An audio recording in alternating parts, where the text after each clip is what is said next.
À 4 km de la Mastre, la ferme du Châtaignier. Ferme familiale depuis 7 générations. Principale activité, la châtaigne. 25 hectares sont consacrés à la production de châtaignes. 4 hectares aux arbres fruitiers. Madame Grange, propriétaire du domaine, attache une grande importance à la culture biologique. Jusqu'à présent, on avait les abricots et les cerises qui n'étaient pas en bio, mais à partir de l'année prochaine, toute notre production sera en bio.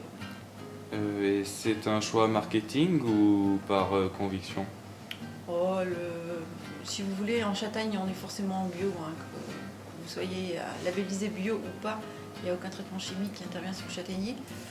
Maintenant, dans les autres productions, avant, on traitait déjà pas beaucoup, mais vu que les châtaigniers sont en bio, on a tout rebasculé.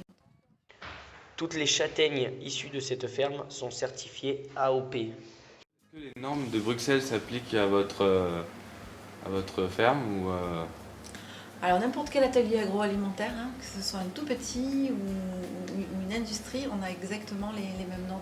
Et on vend 20% de notre chiffre d'affaires, il est vendu ici. Et après, on travaille avec d'autres magasins. Alors, on travaille beaucoup nous, avec les magasins de producteurs fermiers autour de Lyon. Aujourd'hui, le principal problème est une maladie due à un parasite, le cynips, qui empêche une croissance optimale du fruit, ce qui réduit considérablement la production. Pour Madame Grange, cela représente une perte de 20 tonnes de châtaignes par an. Boule, vous avez pratiquement pas de le fruit. C'est ça normalement, ça c'est le chaton. C'est la fleur du châtaignier et c'est là-dessus qu'on va avoir des fruits. Et lorsque vous avez ces petites boules là, où il y a du cynips dedans, il n'y a pas de fruits.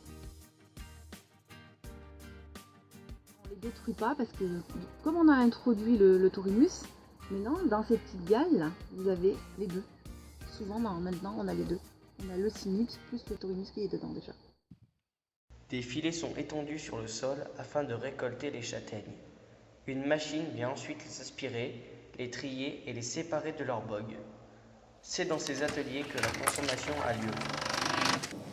On les met dans le style de palox, donc on va les tremper dans de l'eau. Comme ça nous permet d'éliminer tout ce qui est véreux, tout ce qui est plat. On épluche avec ce style de machine. Le principe, c'est de brûler les deux pots à la fois. Ce style de matériel, quand on ne mélange pas le cali, pas les variétés, on arrive à éplucher à peu près plus de 200 kg à l'heure. Donc ça va nettement plus vite. On arrive sur le tapis de tri. On va enlever toutes celles qui sont entières. Celles qui sont cloisonnées, elles tombent dans les paniers. Et ensuite, on enlève des noires et des véreuses parce que malheureusement, il en passe toujours. Donc, toutes celles qui sont entières, on les met dans des pots verts, comme ça, là. Donc, on met nos châtaignes dans les pots. Cette machine-là, elle va nous faire le vide dans le bocal et le capsule. Et après, on les met dans ces grands paniers qui sont derrière les paniers percés, là. On va partir à l'autoclave pour la stérilisation et la conservation. Pâtisserie, pardon. C'est vrai qu'on essaye de travailler de plus en plus les sans gluten, donc de gâteaux avec style cookies, mais farine de châtaigne et noix. Ici sont transformées 35 tonnes de châtaignes par an. Petit atelier à brûler.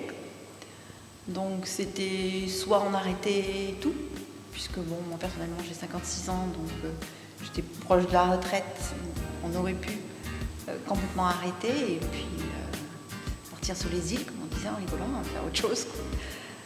Mais bon, notre fils était derrière nous et puis nous on l'aurait vécu comme un échec de pas pouvoir reconstruire l'atelier, donc nous on a reconstruit tout.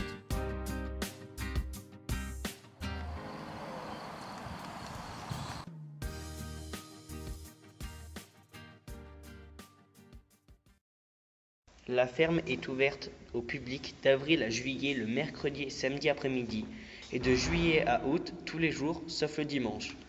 On y trouve des produits de la ferme et quelques autres produits du terroir.